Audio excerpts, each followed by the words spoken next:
here I have Soup Pha. Oh my goodness. Hello everybody. What an honor to be on your show at Donut Princess here, our He's podcast. So animated. I'm not. I'm actually really shy. So it's really awesome because usually you are, well, first of all, you are a man of many, many talents.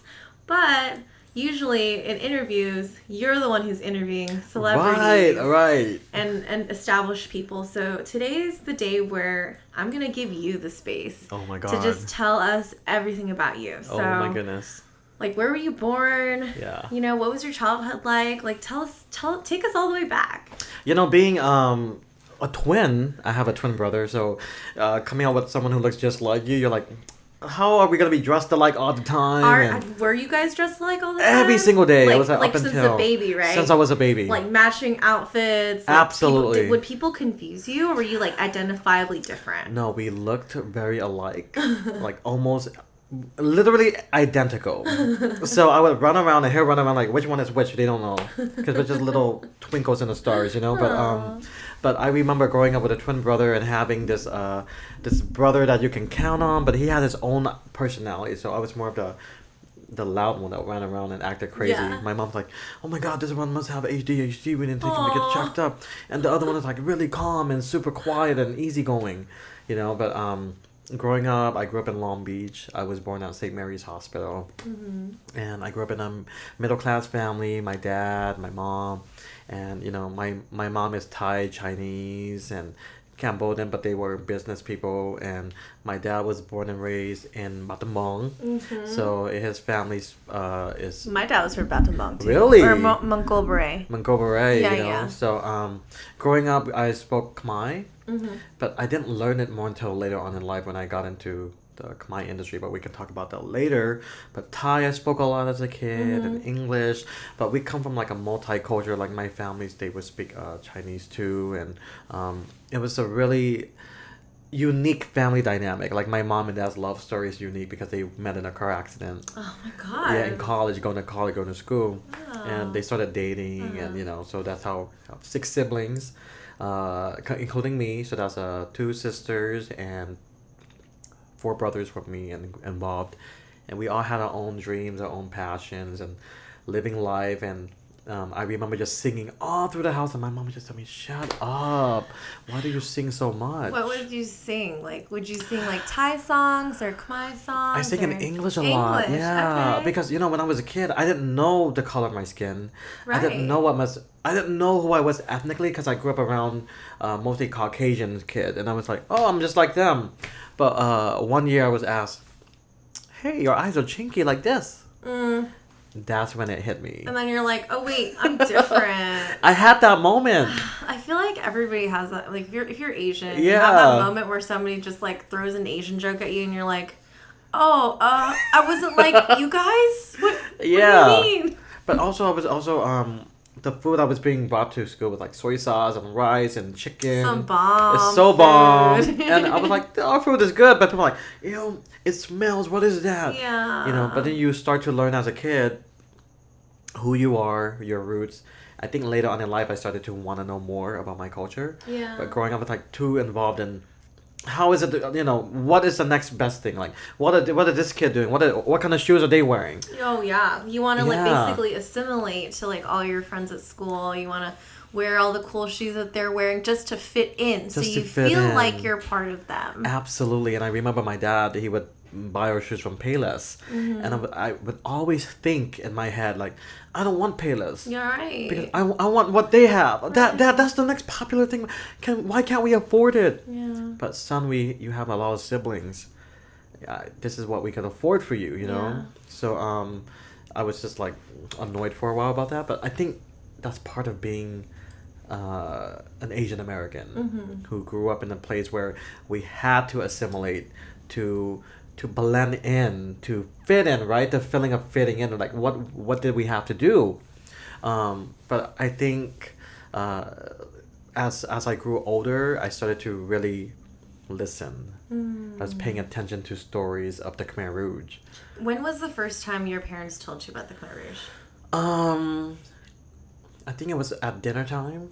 Like, what age were you? I was about maybe 13 or 12 when I started listening more. Usually I didn't pay attention. It just kind of like flew over your head, flew right? over my You're head. Like, oh yeah, like the parents are talking again about how hard it was, but when you were 13, like it really like sank in. Like, what would you say is like one of the most favorite stories that you heard that really hit home for you? One of the biggest stories is my dad. He had a horse. He loved his horse, and his horse went missing one day. It was so emotional because, his horse came back and somebody told him it was eaten up. And the Khmer Rouge were insisting that they ate his horse, and he would cry and cry. And I saw the trauma happen in real life because we got a dog in 2008. So we got a dog, and he was like, I don't want this dog. I don't get the dog away from me. I don't want to be around an animal. I don't like animals. But as time went on, this dog became his best friend. Yeah. Everywhere he would walk her and he would hug her, and I saw his love for animals. But when you're traumatized, you start to block your emotions, right? So it brought back memories for him, I'm pretty sure, when we got the animal. I don't want no animal. But I was always wondering in my head, like, why are you always resisting all the animals that we have? Yeah. Well, I'm sure it's really just because he missed his horse. And when you have a pet, you're just so, like, attached to the pet. And he probably didn't want to, like, feel like that again, where like they become attached to a pet, which just shows how much love he has for it. And I'm sorry that happened to him. I mean, our parents went through so much, whether it's loss, fatigue, like there's just so many things that they've seen and experienced that like I think we will never understand. Like we might try to, like I try to understand what my mom and my dad went through, and like with every time I ask them again, like the story, I catch like a new thing. I'm like, oh my God, like that's so crazy. Like that happened. But I mean, I'm so glad that you were kind of interested in your culture at 13. I was really interested. I was like, what am I speaking? Or what does this word mean? What is the alphabet? Yeah. And there actually came a moment where I started listening to Cambodian music, and then I stopped for a long time again. Like, what's his name? Sisa. He's like the OG. Yeah, I was listening to everything. I'm like, oh wow. And then, but I only listened for maybe 2 to 6 months, and then I didn't want to listen anymore. We're like, okay, I'm done. I'm moving on. Yeah, you're like, I'm done with this trend. But it was such a interesting part of history. Like they would show me videos of how Phnom Penh would look like before the Khmer Rouge had come in. So cool. I don't even know what. Well, beautiful. Actually, I do from the movie. Which movie did you watch? The How I Killed My. So they did have footages of how it looked before. There's some footage. I think it's like obviously it's staged, but it's like. That's how you would imagine it, but yeah, I really enjoyed the movie. It was really it depicted a lot of scenes that were happening in real life, but I think when I had parents watch it, they were like, "Oh, there's missing pieces." But like I said, it's a few hours movie. For sure. If someone did a series, I think they would get more out of it. But at least it showed our general public and our new generation what did our parents go through during that time. Yeah. And I think going back to the animal with my dog passed away, my dad just cried for days and days. And like, now I see why the horse situation was bothering. It was traumatizing. It was becoming such a huge burden because it was an emotional trauma. Yeah. When you're emotionally traumatized, you can't really process certain things, Like for me, my biggest trauma was my teenage years when I had acne, and I was like, I didn't want to see nobody. I wanted to hide in my room. It was such a growth moment for me. It's called growing pains. Growing pains. We have acne and people hit puberty and it's just like really an awkward time to be alive. I feel like I'm watching my little sister go through that right now. She has like a lot of acne and she's trying to figure out her identity and she's trying to be cool with her friends, but also, I keep trying to pull her back to culture, and I think they'll get there with time. They will get there with time. Gen Z is a totally different animal. TikTok generation is a totally different animal. They are constantly exposed to so much information. It's definitely altered like how they think. But, right. But as you got older, you were able to get an education, and Did you end up studying the thing that you needed to do to sing professionally? Yes, so I went to Long Beach City College. I went to music school there, and I Nice. joined the choir, and I did singing lessons and Yeah. really learned how to really sing well. But I was always into. My parents wanted me to succeed, Yeah. so they were And like, yeah. define like what they think succeed or success is Yes. versus your version of what it means to Right, be so- successful. For them, it was having financial stability. Yeah. Which means, can you be a nurse? Yeah. Can you be a doctor? And that's just, what they've seen their friends' kids do or their friends do, right? Yeah, That's like yeah, familiar and yeah. normal. And that's why when I was like, I want to be a singer, Yeah. and I did pursue it. I pursued singing. Mm-hmm. I went to Disney World when I was 17, audition, Wow. and I played a Disney character for a little bit, Which one? Aladdin. I could totally see it. Yeah, and I sang it all the time, every single night, and On your magic carpet ride. yeah, I can show you the world. I mean, I had to sing like a Disney actor, you know? Like with that like really robust, like Power. manly, masculine voice. Yeah. And I was not making much, but the most important thing is I had experience. But then I come back, I'm ready to come back home. Yeah. I don't think I'm succeeding out here, so I did go back to school. I went for my bachelor's degree. I minored in business and I majored in psychology. Nice. So I went to Cal State Long Beach and got my degree, Okay. but was still working on the music career. Yeah. It was always part of who I was. Yeah. I remember the first song I learned when I was 5. Okay, It was, what was it?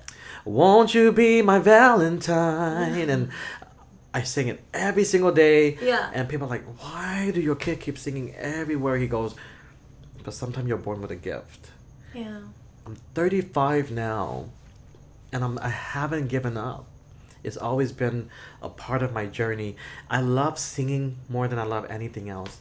And when someone asks me, what makes you happy? Singing on stage with a microphone in front of everyone. And I wanted to spread happiness, you know. Yeah. And I felt many times. I did The Voice, The X Factor, American Idol, and I just kept falling and falling and falling. And then I did give up at one point. I was like, I don't want to do this. This is too hard. And also I had acne, and I was told by agencies I wasn't good enough. I'm not white. I mean, someone told me that. back then too, there wasn't even like a thought or a space for Asian faces in media. Absolutely not. And I kept pushing for it, and so when I then I started learning how to write my own songs, and I started learning how to record on my own. And what was that like? The whole process. A lot of my songs are really sad. Hey, but I feel that with music, whether you're a rapper or a singer, an opera singer, whatever you are, there is just so much like emotion and soul and pain that you have that you might be trying to, get out of your body. Yeah. But also, you don't know who's listening on the other end who really might need to hear that at that point. Yeah. Like, it really creates this, like, vibration, and it really can help people. Absolutely. I just wrote a song recently for P Knong. It's called the title of the song is called Whispers in the Wind.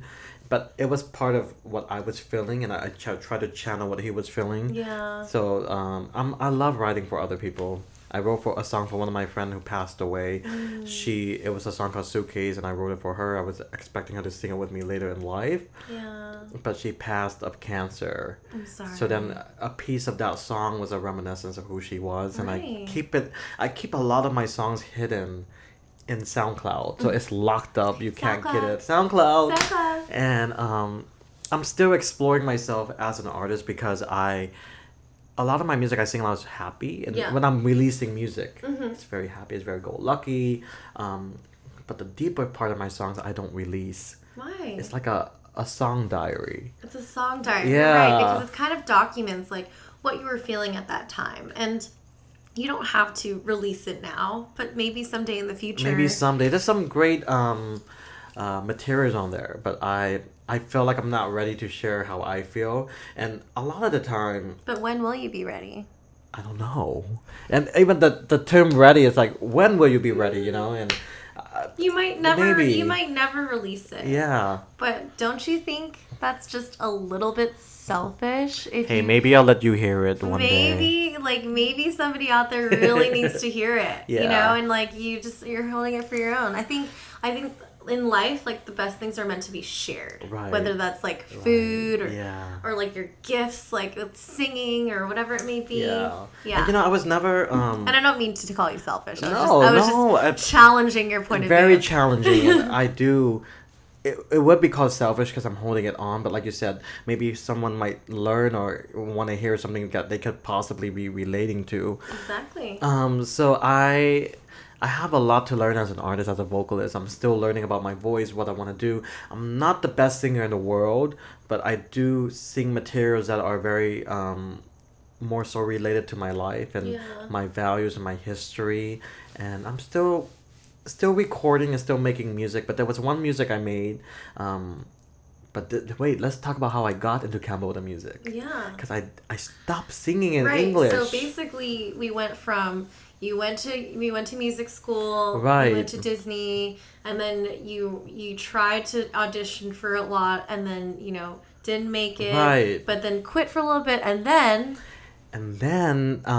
had an opportunity to go and actually I did something in the Cambodian community. I performed the national anthem. Oh my god! I sing the national anthem and brave, and it's such a power ballad, right? Yeah. And I didn't expect myself to go, pew, pew. But people noticed that day when I performed for the Cambodian New Year's festival. At the time.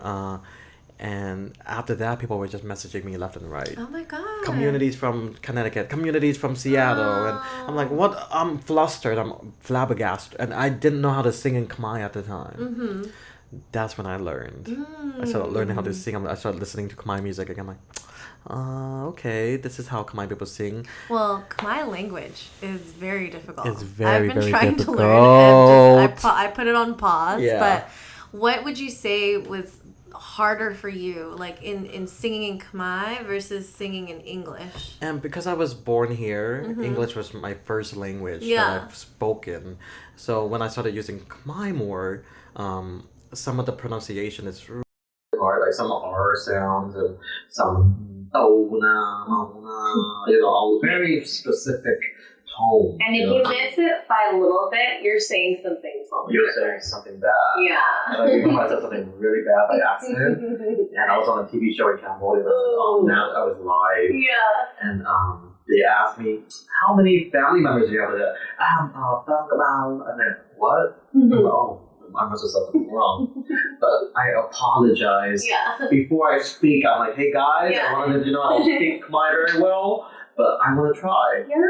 I think like when you're trying to speak any other language, it's really like, as long as you're trying, somebody can like tell like you're trying. I feel like it's okay. Yeah. Yeah. And I remember the next phase of everything, like people were starting, oh, you sing so well in the national anthem. Do you do anything else? I'm like, I sing in Thai, I sing in French, now trying to sing in Khmer.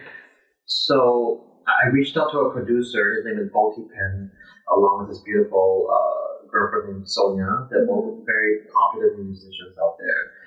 And they were recording my first single. So we started writing my first single, and it's called Soup Pha, meaning true love. And this was based off my grandmother's love story with my grandma, Very Different Root. And I was like specifically sitting down with them and going, this is what I want for my first single. I wanted it to be traditional. I wanted to have beautiful sound and the instruments of a beautiful Khmer instrument.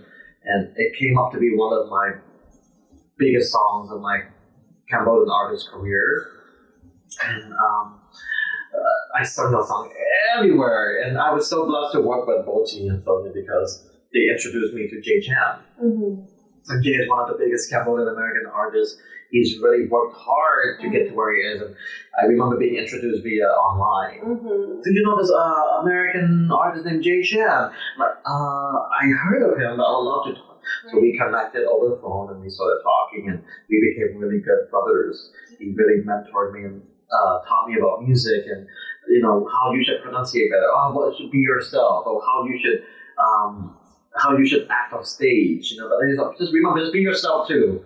He was like your mentor. He was my mentor, and while Sniper was being recorded and written, his number one song, Salaka Awesome, which is an amazing cover song that he did, just started skyrocketing. And during that same time, he was reaching high levels of success. While I was about to release my little baby record, I was about to come out for the world to hear. But even if it was a baby record, like the meaning is so deep. It's like really the deep. fact that you wrote this song dedicated to your grandparents' love in the Khmer Rouge, I mean, it can't get any more monumental than that. It's the truth that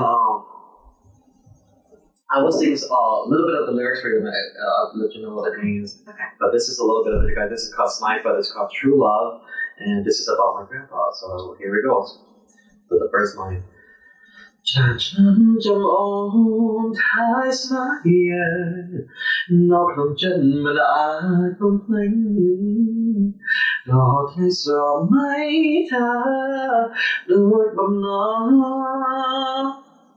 ta ôm miền cắt đôi bóng tê. So it's So good. It's an emotional song. I remember crying on stage one time performing it.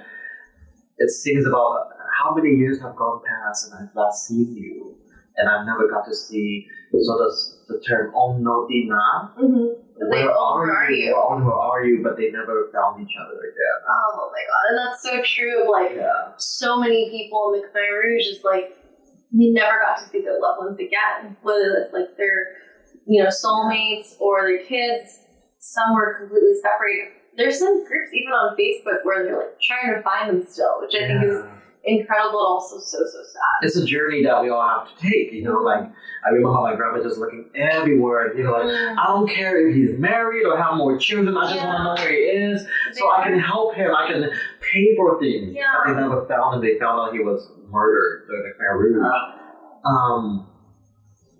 But then I started really exploring the history, the dark history, the Red Scarface. Could you explain a little bit about that? Yeah, for people who don't know. the Michael the Red Scarf, the Cambodian were red. These are the Khmer Rouge. They're part of an army of people who are killing and murdering children and mothers and adults and musicians and people of different ethnicities too. So when they wear the gama and it's red, it represents the Khmer Rouge. And that can also be a trigger for people that have PTSD right now. Absolutely.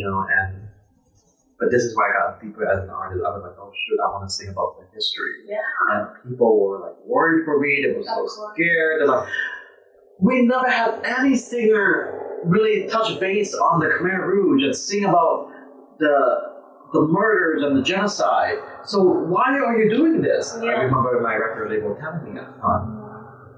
I'm not gonna say which record label. Yeah. But at that time I funded the song on my own because they didn't want to fund it.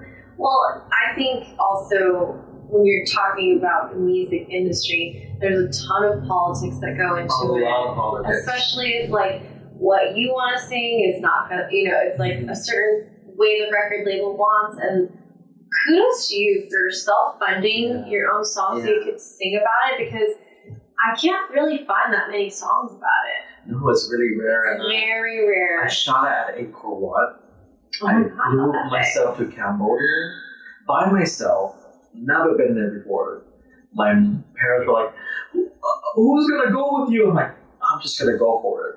They're like, "You're gonna be so lost. You're gonna be so lost." And but Bochi, I was so blessed to be able to have them host me. Oh, nice. Okay, as soon as they hosted me, I stayed with them for almost a month, learning about the days, the daily routine, the life of the Cambodian people, the culture.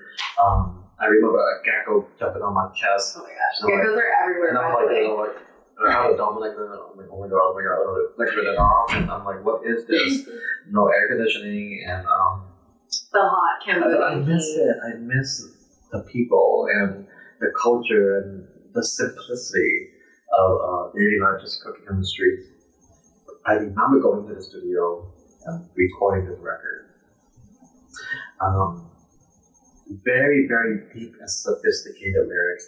I was even like hesitant on myself to right, because you're like, by the way, for those of you who don't understand how much fear was instilled in the past generations Yeah. and then passed down to us because they're like, okay, we don't want any trouble. Like, you can't say or do any of this stuff. And it's like, we're not in that world anymore. We're not. It's not that world. And we have the right to be fully self-expressed. Self-expression. And I knew, like, in America, we have the freedom of speech. Mm-hmm. We should have that in Cambodia too. Right. We should be able to sing about what we're going through. And I've had many famous artists friends go, "You shouldn't do it. Mm-hmm. This is too harmful and harm the public." But then someone said, "You know what? Do it because you were born here in America. You're not going to follow any other artist that's not going to do it. I'm not going to follow the pop records that people do, singing about love and cheating and this and that." So overplayed. They're so overplayed. So many of the songs. But when I put out the record, it actually did really well. Really? People were gravitated. Of course. Like, wow, you were born in America. You can barely speak Khmer. But here you are singing a song about the genocide in the Khmer Rouge. I got on the news all over Cambodia at the time. Interviewing, and they were asking me, like, why are you recording this record? I'm like, because I want to tell the story of my father. I want people to know what he's been through and the bloodshed and everything. So I was singing a couple lines of this record because I want to translate it and people hear the sophistication in it. So it goes, Bogeyom my side, the place to buy, oh, the go, to know, Miss God, they soon. My own grab, give it to about the all-night joke. Yom, my side, translates to my mom cries, my dad yells, as the blood flows from the body into the river, which not just metaphorically, it was literally happening. Oh my God, the bodies were being dumped into the river, and the blood was flow down this river, like laho, meaning just flowing out. But this record was going to define me as an artist and what I wanted to be. And then I got lost in the Cambodian pop scene. Mm-hmm. This is great for your voice. Sing like this. Yeah.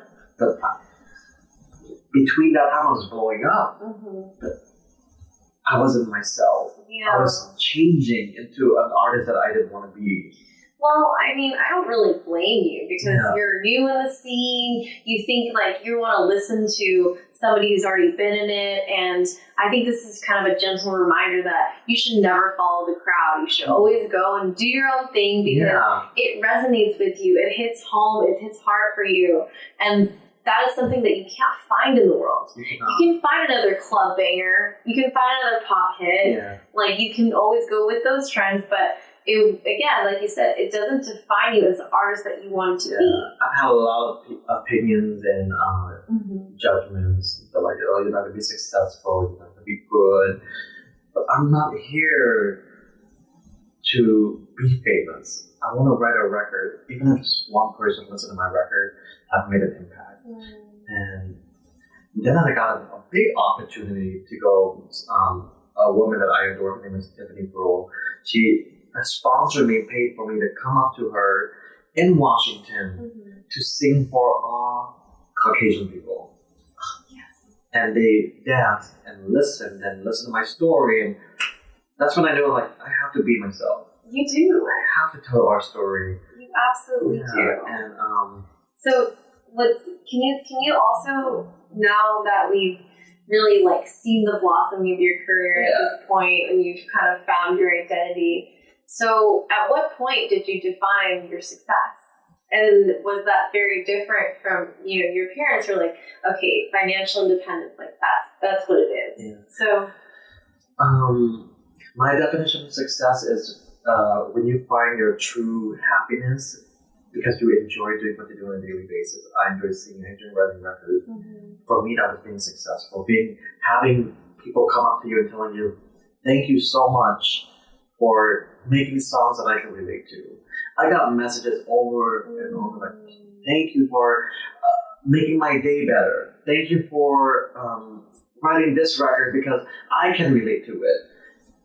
then I knew that I was happy. And for me, that was success because I was reaching the masses and people were listening. I'm like, hey, people listening to my story, you know? Like, can you describe the emotion when even one person comes up and says, like, oh my God, I love music, or like, that really meant a lot to me? Like, take me to that moment and explain to people who are listening, like, the joys of what it's like being an artist with a purpose. Yeah, well, I remember the second year, I just came back from filming the music video for the Khmer Rouge song. And we filmed that beautiful Angkor Wat, and the music video is online now. And the day that we shot the music video, there was no one there. And Angkor Wat is usually very busy and very more surrounded by people, and it was just very serene that day. And there was butterflies flying. I cried, I broke down, and weird.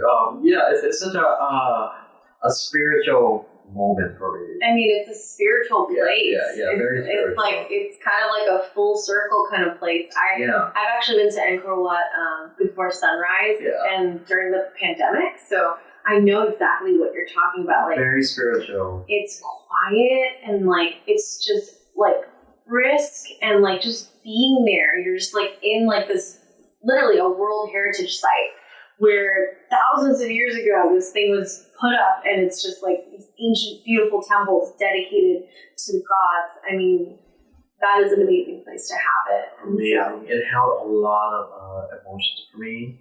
Like, I get teary-eyed too because it made me feel like I could see the stories of what my father told me about what was going on, and like, this place is so beautiful, but the dark history behind Cambodia was what I was like. The thing is, I'm a joyful person. I love to joke around. I love to be happy. But when it comes to like the raw emotions, I was like, I'm singing this song about the genocide at one of the most beautiful pieces of history in Cambodia, Angkor Wat. And here I am singing this really depressing song. I remember just falling on my knees and just going, poured. And then I missed my grandpa, and I started missing my dad, and that's when I knew I was on the right journey to make music that I wanted to make, that made sense. But the one thing I remembered was being in a laundry place where this woman was looking at me, and I was in my pajamas, my hair was frazzled, I looked like a total bum. I didn't expect anyone to recognize her, and I was just there to do my laundry. She stood over there, and she goes, and she just stared at me for a long, long time. Just she's looking at me. But I don't put in my head that I'm an artist. Sometimes I'm just like, okay, you're like, I'm a normal person. I'm a normal person. I'm going to do my laundry. But then that's when I really knew that my music was being spread out, because people started recognizing the face to the music video. And she was like, she was an older woman. I just wanted to talk to Soup. I said, are you the one that's saying that Angkor Wat? So she wrote the Angkor Wat song. I said, yes. She goes, not me. And then she paused, and she dropped her laundry, and she gave me a big hug. And she goes, this is what she says. I tried sitting down to tell my children about my story, but because they don't understand Khmer, they didn't want to listen to what I went through. But I want them to understand, and I want them to know what I went through, because it's not easy living in America. No. When you're like fighting gangsters and learning how to survival of the fittest.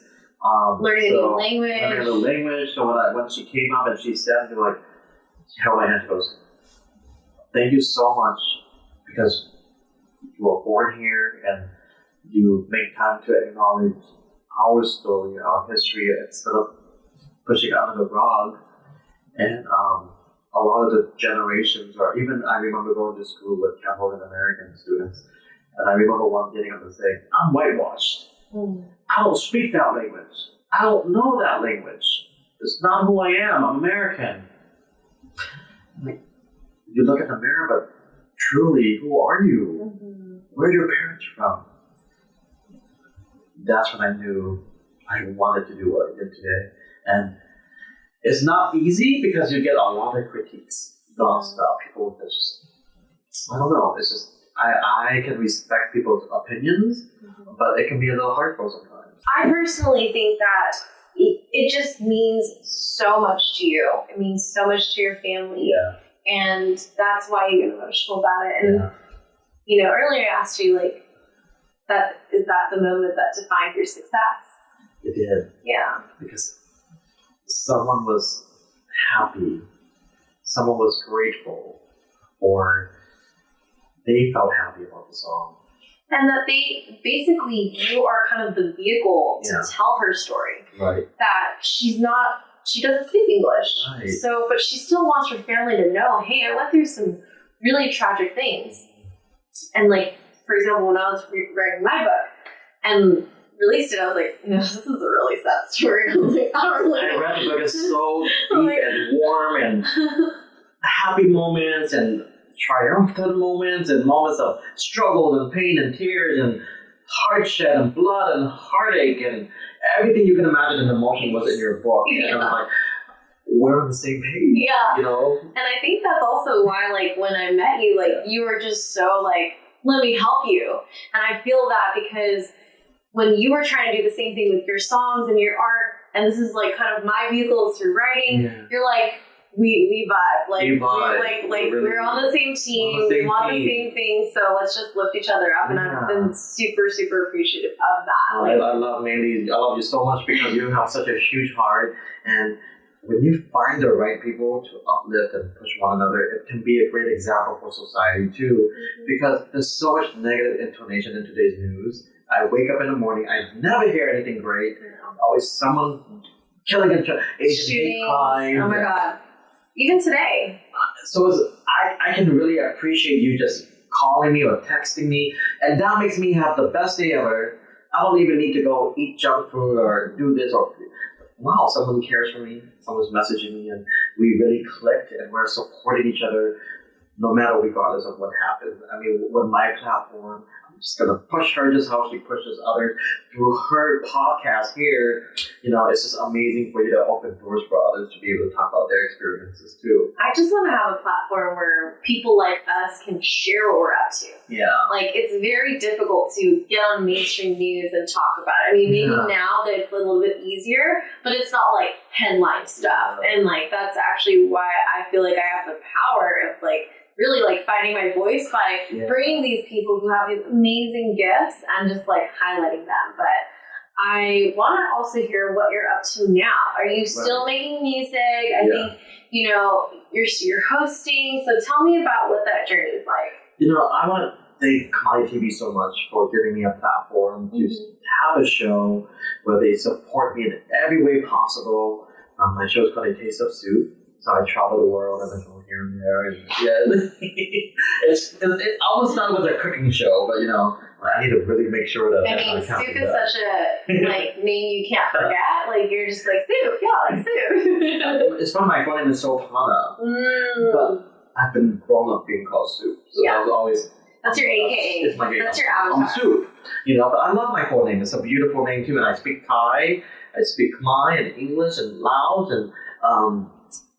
But the Khmer TV has given me and Nikon Media with our godbrother, Mr. Soup Pha. He's really been there for me, and a lot of the time is having a great team like KB and Uncle Tony, and thank you so much, and thank you to those who have really uplifted me and really supported me and really believed in me to have my own show, and thank you to O'Leary for opening the doors for me for the Asian World Film Festival. So I've been working on the bar.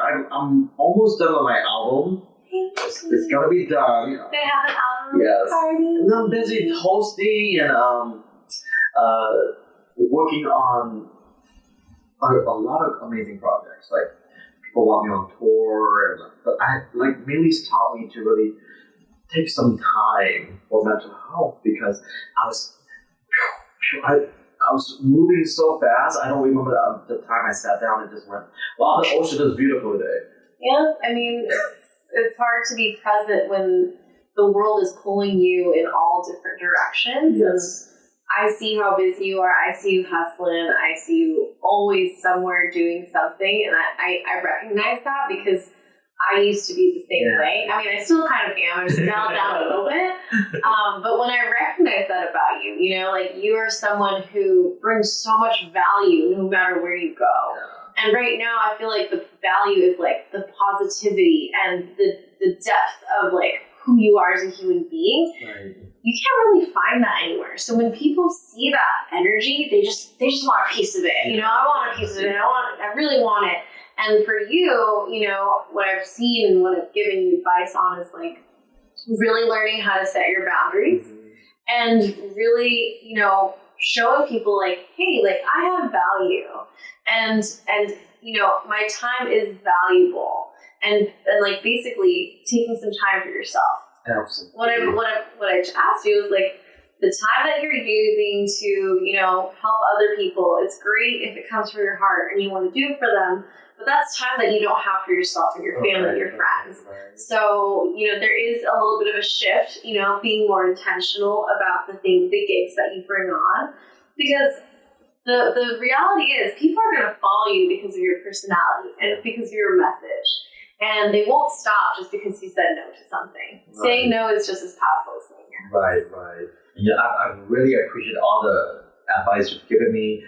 I'm thriving more because I'm taking time to sit down and throw rocks in the water and be like, let me skip some rocks today and just not do anything and just lay there and watch my favorite TV shows and then get up the next morning and get back out there. I really value your amazing gift to work so hard and to put out so much into the universe that people like me can be inspired by your story, your family, your mom. And I wake up thinking, wow, maybe they can do it, I can do it too. You know, so that's why I feel like I've really learned a lot from you, and I feel so empowered to keep going. Thank you. I don't want to give up. I mean, one year we were talking about this. I was very suicidal, and I'm strong enough to talk about it because I went through a lot. I went through a lot, and I just couldn't find my footing. I felt lost and confused, and I didn't know why one door would open and another one closed, and it kept repeating itself over and over. But then when you reach a dark spot, how do you get back up? You know, so I remember one morning as we spoke about this, I just looked down and almost did something I regret attempting to do. This beautiful bird just flew up and it woke me up. I said, my mom, my dad, my brother, my friend, who I love, if I'm gone, I'm selfish because they're going to be suffering with the burden of me being gone. Right. And I'm like, I can't do that. I need to get back out there. Yeah. Got back out there, worked out constantly. I was getting healthy. It felt really good. You know, life would throw things in all the time, left and right. I'm in a really good place. I'm so glad, and thank you for sharing about what you've gone through. Yeah. I think that there is a lot of people who go through a lot of pain and a similar space to where you're at. And I actually want you to share because, you know, as much as I love promoting hustle and like balance, that for that person out there who might be struggling super hard, you know, what are 5 ways that you can pick yourself back up? Like, what were those 5 things that you like really thought like that helped you get back up? I mean, the bird and being present, that's definitely one. Right. And number 2, your friends. Reach out. It's okay. Like, don't be afraid. Have a friend.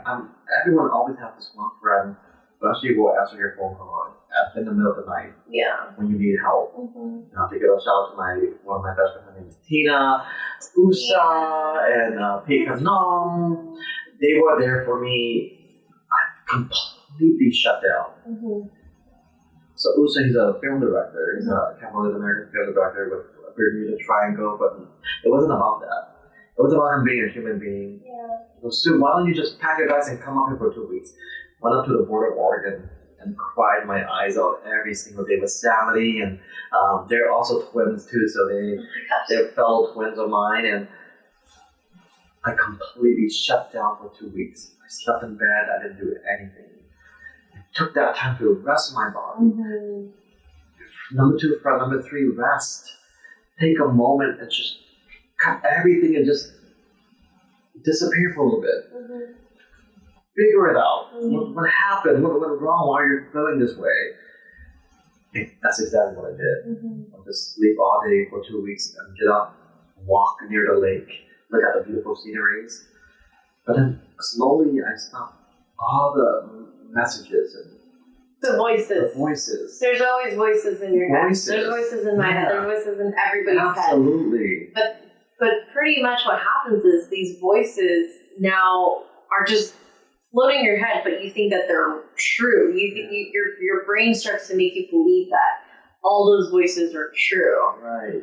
And in fact, they're not. They're not, and that's why being around nature and water and hearing serenity, it calmed my brain. Yeah. That's when I knew mental health was so important. Taking care of your mental health. Resting and taking care of your mental health is crucial.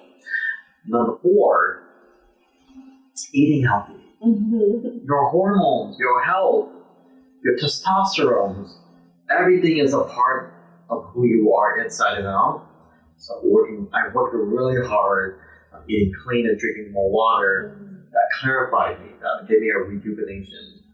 And I stopped eating junk food for a while, which I regained after COVID, but it's okay, I'm happy. I'm getting back to it. But during that time of suicide, that was really important, just reclaim yourself. I juiced a lot, and then number 5 was reevaluate your goals. Why are you here on this earth? Ask yourself that question. Why are you here? And I just remember music coming into my mind. Because I love to make people happy, and I love to perform, and I want to share my music. And when I said I want to share my music, I remember back at the time the woman came up to me.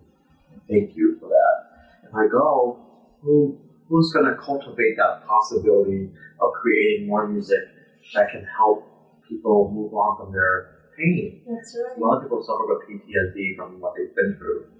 So I woke up, I came back, and I was like, I'm ready to run again. Yeah, came back on fire. Not just that, I made sure to say sorry to people who I've had issues with, and learn to move on, and learn to close chapters. I believe I was traumatized too, but everything I've been through in my life, maybe they opened up during COVID, and a lot of those memories just stopped. I can share this also. I was molested in elementary school, and I spoke about this. I think that was a part of why I wasn't worthy. It weakened me during that time. When you have an official that you trust do that to you, take away your innocence at the age of 5, and questioning and remembering the word repeat in my head, I'm going to kill you if you tell somebody. That kept repeating in my head. And I was able to push it away for so long. But it resurfaced. And you know what I thought about myself? I'm damaged. I'm unworthy. Something must be wrong with me for someone to do that to me. And I said, wow. Is it weird that I talk about it? I'm so sorry. No, it's triggering. Please grab the tissue. It's so. I mean, I get emotional because it was really traumatizing. It's definitely something that it's like a defining moment in your life where you're like, oh my God, this has happened to me, and I you're still truly felt processing. damaged. Yeah. I've gotten to a place where I'm understanding of it because others have gone through it and they're staying quiet about it. And I wish they were going to be able to talk about something. It's hard to talk about it. It's really hard. It takes somebody who's super brave like yourself to actually open up and because you think about what if somebody else had gone through it, right? And that's why you share about it, because you're like, I don't want to be selfish. I want to let this person know that if it's happening, that it's okay. I believe myself to be a strong person, but I'm not, and I'm okay to admit that. As my kids born, I see pictures of exactly everything that happened that day. So 35 now, and it still lingers. And can you imagine all the people who go through these things? It happens a lot, like every day, like, but we don't see it, we don't know it, and I'm so sorry that happened to you. And it really it weakened my masculinity as a person too, because I really shut down and really became very quiet and very just everything was a yes to everybody. On top of that, there's not really any resources in the Cambodian community for when this happens. No. And so that's. But I'm happy to be able to share because I want people out there to talk. Mm-hmm. There's resources out there for those who are holding it in, because a lot of the time this is what leads to suicide. Yeah. Because they're holding it in for so long. But I'm much stronger. I have really good people in my life. I have really amazing people. I have so many great friends like you, and Peacock, thank you so much. He's really just been there to pick me up, and Usa and Jay and my family and people who are the Bella, she's great. So many people I can name that really I found to be a piece of why I am still here today. To talk about the traumas I've been through and how music really saved a piece of me. And it gave me an outlet to sing about my pain. Which is why I get criticized for always singing slow songs or ballads, because it was how I coped or how I told my story. But and I will continue to do that because it's part of who I am as an artist. I have so much more to talk about, but hopefully it leads to a happier ending. It will. That's all the work in progress, you know. Yeah. So I've never cried in art. It's okay.